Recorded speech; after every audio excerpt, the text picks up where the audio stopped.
Some ideas for new products takes years to develop, and then others are really just coincidence, maybe being in the right place at the right time. And our next guest brainchild definitely falls into that second category. Joining me here in the kitchen, we welcome Chef Franco Lania to Good Day PA, and he brought along Minnesota wild rice griddle cakes. So first, Chef, you're welcome. First, Chef, tell us why you really wanted to bring this to the audience today. I really want to bring this to the audience today because it's a wonderful product. I'm a chef that encourages people to approach the stove to receive a warm embrace, and this is a product that will help you do just that. It's absolutely fun and it's wildly delicious. So I'm ready to start cooking here and show you. Wildly delicious. Wildly delicious. I see what you did there. So these are your griddle cakes. So tell us how you make these. Basically, the griddle cakes are a nice way or a fancy way of saying a pancake. So everybody can relate to a pancake. That's basically what this is.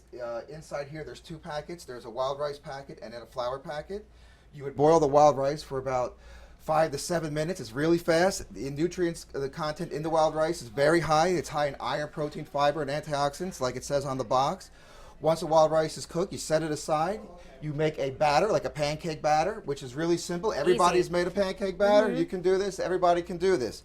The pancake batter itself is very versatile, so I'm going to show you right now. Besides just making some nice griddle cakes, I always put a little butter in mine to give a nice taste to it. If you don't like butter, you can always leave it out. I don't suggest you do because it has a nice flavor, but there are people that run away from butter. I know, so, but it's good. Right, so you want to tailor to what you like, but you can make a nice griddle cake. I suggest a 2-ounce ladle, which would be a 1 portion size, which is suggested on the box. So this griddle cake would go with anything family oriented, like your steaks, your chicken, your roasts, a nice piece of fish, so on and so forth. On the back of the box, I also have a great suggestion to add a little bit of scallion and ginger. Okay. Great accompaniment for fish, like a roasted piece of salmon or so on and so forth. And that's something we can do here because we made these too. So here's some scallions. You would just plop it right in. And some ginger. I'll give it a mix Okay, mix for it you, in. okay? Go ahead, thank you. Sure, and a little ginger. help. You mix that in, and I was recently in Shady Maple cooking, and a gentleman. Oh, down in Lancaster County. Yes, this actually will be there all weekend cooking these up. So come on down. They're having a big party down there all weekend long, and I'll be cooking these up live. And a gentleman told me he bought the box, he saw the ginger and scallion version on the back, and he added a little curry powder to this. I thought that was delicious, and that's what I encourage people to let their inner chef run wild and get funky with it. Because besides just making funky with it, yes, besides making just the pancakes and getting all that great nutrients into it, the griddle cakes, you can easily pour it into a muffin. Into a muffin tin, or even on your waffle maker. And then talk about that versatility. You were saying something like this. You could add apples. You could add fruit. You could add apples, berries or cranberries. We've made apple and cranberry muffins with this, still getting that great nutrients from the wild rice. You can get creative. My partner Joan loves to add what do you call it, bacon and cheddar cheese and chives to it, and make bacon cheddar cheese chives muffins. People love it. Children love it as well.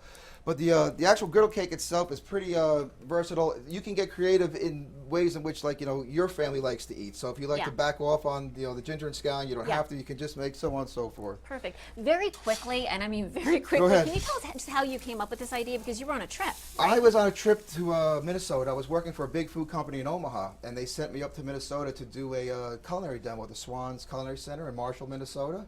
And I went out with a bunch of fellas, and we started to do some research in the area. I stumbled across this Minnesota wild rice. They kind of wouldn't let me leave unless I cooked them dinner. So they dropped Minnesota wild rice on my cutting board, and I tried to come up with something creative. And when I made this, they flipped out and they said, "If you can box this, buddy, we'll try and help you get these out in all the stores." I know, and now it is boxed. It's PA preferred. The ingredients are so simple. So where do we find it? How do we know where we can pick this up? You can go online and on my blog, www.francolania.com, and there's a whole section there now that has all the stores listed where you can find them in Pennsylvania. Very good. And they're there for everybody to try. I really encourage people to come to the stove, receive that warm embrace, get that wonderful, invigorating energy from cooking, and enjoy these Minnesota wild rice griddle cakes. That is fabulous. Thank Chef, you. it was so much fun hanging out with you Pleasure, today. I love Amy. your Thank enthusiasm. you. Good to see you. Thanks. Hopefully you'll come back and see us again. I would love to.